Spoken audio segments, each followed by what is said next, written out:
What's going on, man? Welcome back to another video. Before we do anything else, all praise to the Most High, as always. Today we have, can you afford to live a normal life in Los Santos? That's a good question. Let's get right into it. Have you ever wondered what it might be like to live as a citizen of Los Santos? Now, I'm not talking about our online characters who have access to easy money, illicit businesses, and staff working for us. No, I'm talking about your average NPC. Well, then I don't want to act like I am. He's just a regular dude moving from sandy shores to the chaotic but charming streets of Los Santos in hopes for a better life. He only has a little bit of savings, no place to live, no car to his name, but he has managed to land a job at Life Invader with an annual salary of $65K a year, which is the median salary of someone living in the real-life Los Angeles in 2026. Now, over the next few days, Gerald is going to have to find a place to live, figure out his cheapest transportation to get to work every day, buy food and drinks, as well as making sure to enjoy his time in his new city. We're going to keep track of all of his spending, all in the hopes of answering one simple question. How much would you need to make in order to live comfortably in Los Santos? And so, since we don't want to end up under the highway on day one, the first step when getting to the city is finding a place to live. When it comes to looking for an apartment or a home to live in, you quickly come to one unfortunate realization. Renting just doesn't exist in Los Santos. Anytime you find a sign that says for rent, the number is never in service. So we will need to actually purchase a property here in order to live. But luckily, you can actually find some really good spots for pretty cheap, given that this is supposed to be LA. There's apartments all over the city ranging from 100K to a few million, but again, we are just trying to live comfortably without breaking the bank. Which is when I happened to stumble upon this apartment located at 3 Alta Street. It's got a central location in the middle of the city, ample parking despite also coming with a 10-car garage, and it's close to both a metro stop and a bus stop, so it's perfect for getting around. Why am I getting nostalgic? Oh, GTA 5 old as hell, boy. What the fuck? I was 14 in Alta. Where's GTA 6? Hurry up! Before I be 30. What are you talking about, man? Oh my God, Jesus Christ. I was 14 in Alta. I bought my first apartment in the Eclipse Towers when I was 15. No cap. Yo, I bought my first yacht. 17? 16, 17, I don't know. I was a billionaire by the time the yachts came out. I'm 24, bro. Hell no. Hey, man. Not only that, but for $223K, we get a 2-story condo with that's a lot of money for a civilian. A huge walk-in closet. What kind of civilian work he do? And a fully furnished living room, dining room, and kitchen. Now, for the video's sake, we're going to assume Gerald doesn't have $200K lying around, which means we're going to need to mortgage this place. With a standard rate of 20% down and a 7% interest rate on a 30-year term, we are currently looking at a monthly payment of just about $530, which, to be honest, is actually a pretty phenomenal price if this place actually existed.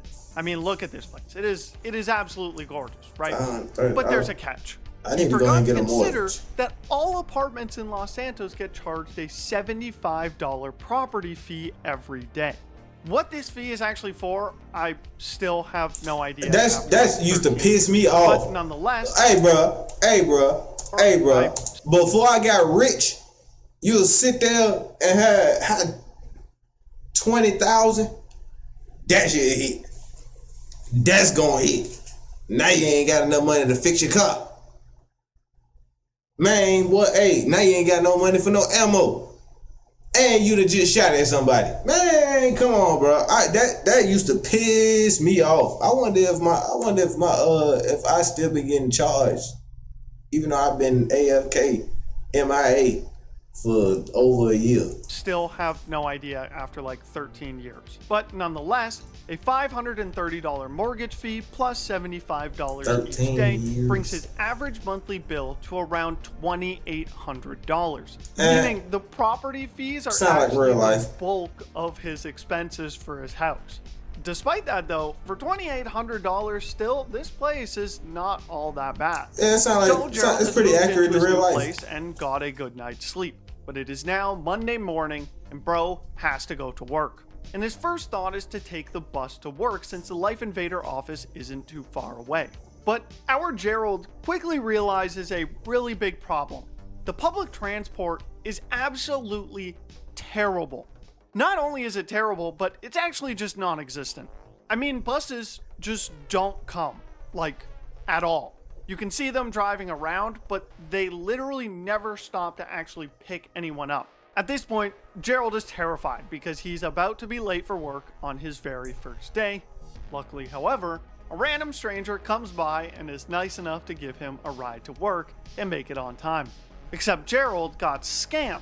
You see, this was actually an undercover cop who was trying to do an investigation on Life Invader, so Gerald had to quickly dip the scene.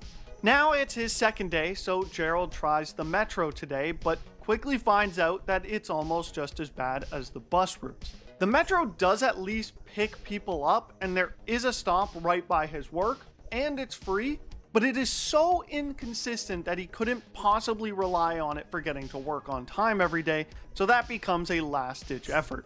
So his only option left was to call a taxi on his third day. Now, the taxis actually come super quick. Well, you'd have been fired. I mean, it's incredible. It's almost like they spawn out of thin air. But the problem is that it cost Gerald $60 just to get to work. Not to mention another $60 getting home. For $600 a week, taking a taxi to work was not going to cut it. There was only one option left: to buy a car.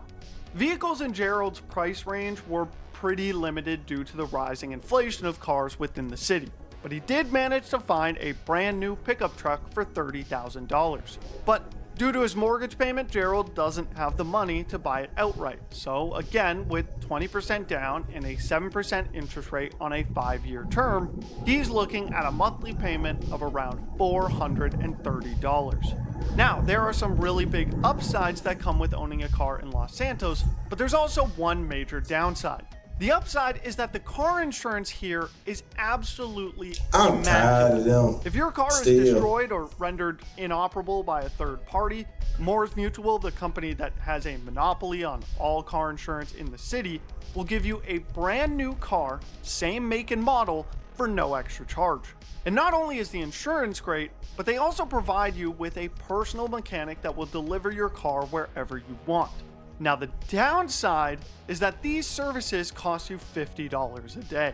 So, taking our $430 car payment on top of the $50 a day for insurance brings the new total to $19.50 per month.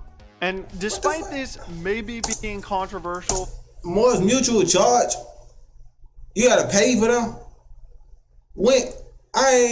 Is he lying? Cause I wonder what my insurance bill is. Well, I know my insurance bill probably like $20,000. At least 15. Man, shit. For you guys watching, I am gonna allocate $300 a month for gas, and hear me out as to why.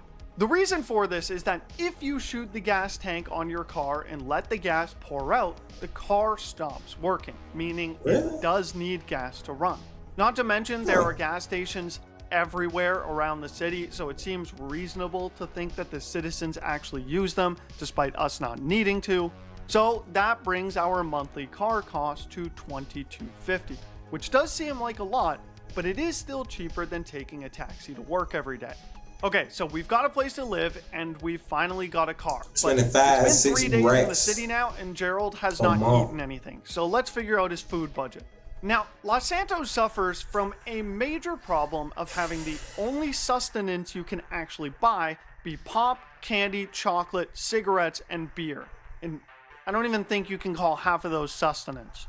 Grocery stores obviously exist around Los Santos, but finding one that's open is essentially impossible. Same with fast food. We can find Cluck and Bell, Burger Shot, and Senior Buns locations in the city, but we can't actually order anything, no matter how good those prices may be. So for the sake of the video, it leaves us with two options. We can either assume that our character is legitimately expected to survive on nothing but candy, beer, and cigarettes, or we assume that regular civilians are getting food from the grocery store, and I'm more inclined to go the grocery store route.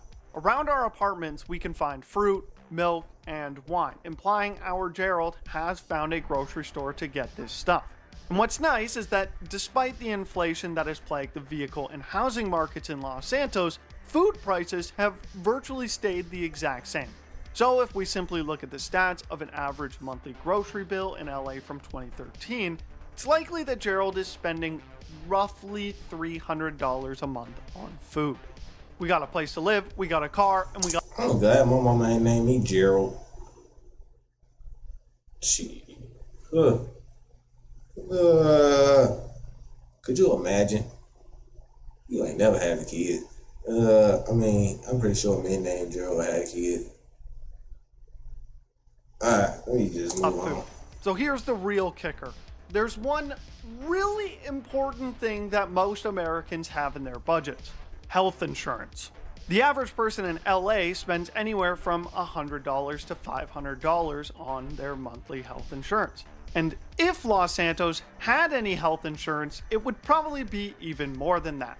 Now, normally you would think that not having health insurance would be a bad thing for a city, but instead, Los Santos has found a system that's even better. For the low cost of just $500, you become immortal. Now you're probably thinking, oh, Jetro, that's not realistic. That's only a feature for our online none character. of it is realistic. If Gerald dies, he's a goner. Wrong. We will call this guy Steve, and if you look at the time, Steve is alive and doing well.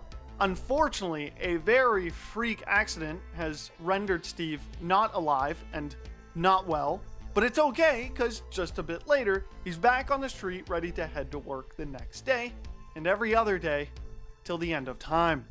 Now, for our homie Gerald, this might be a little hard to accurately factor into the budget, how many times he's gonna die. But while recording footage for this video, I was blown up only one time and had a few close calls. So to be conservative, we will just assume we might get offed, let's say twice a month. Hey, somebody behind you. Some people might say this is a little too conservative for Los Santos, with like nukes being dropped on the city and flying rocket bikes hovering around, but Gerald isn't a part of the criminal world, so if he gets offed, it's literally just bad luck for him. So now we have all the essentials. We've got a place to live, transportation, food, and healthcare.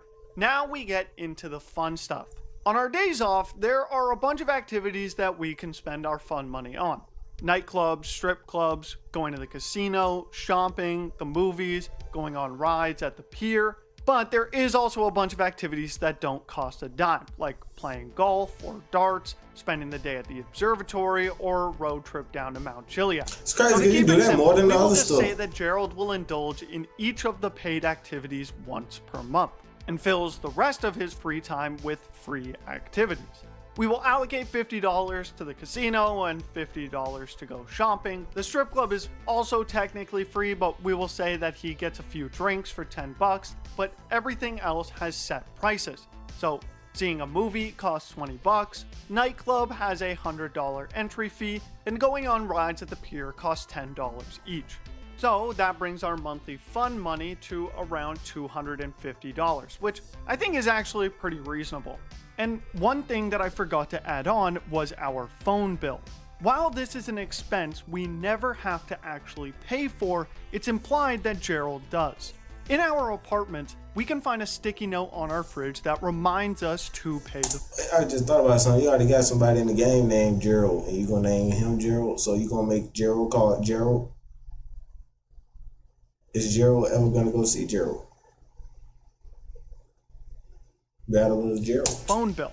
So, taking the average phone bill in America with unlimited talk, text, and data like our phone in-game has, it would add an extra $75 to our monthly budget. Just like my And iPhone finally, bill in real Gerald life. has now made it. He is now living a comfortable life within Los Santos. But at what cost? A Well, lot. adding up everything together brings his About total monthly 10,000. expenses to roughly $6,675. And so if we go back to look at his job at Life Invader, which we said brings in about $65K a year, will he be able to survive?